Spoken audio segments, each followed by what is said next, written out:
Surat kabar Israel berbahasa Ibrani, Yediot Ahronot, menerbitkan laporan baru mengenai perkembangan pertempuran di jalur Gaza Utara. Laporan itu menunjukkan kalau militer Israel, IDF, kewalahan seiring berubahnya situasi militer di wilayah tersebut. Selasa, 2 Januari 2024.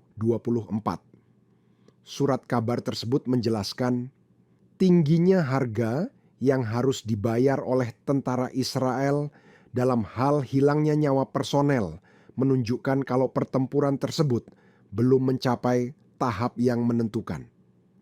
Surat kabar tersebut melaporkan kalau Hamas terus melakukan perlawanan dengan kegigihan dengan menembakkan roket ke kota-kota utara Israel. Selain menyesuaikan diri dengan situasi medan yang hancur, serangan dilakukan dengan menggunakan kelompok kecil yang terdiri dari 3 hingga 4 orang dalam upaya untuk melumpuhkan tentara Israel. Brigade Al-Qassam telah beralih ke metode perang gerilya di wilayah yang telah hancur sehingga meningkatkan kesulitan operasi militer bagi tentara Israel di wilayah tersebut.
Download Tribun X sekarang, menghadirkan lokal menjadi Indonesia.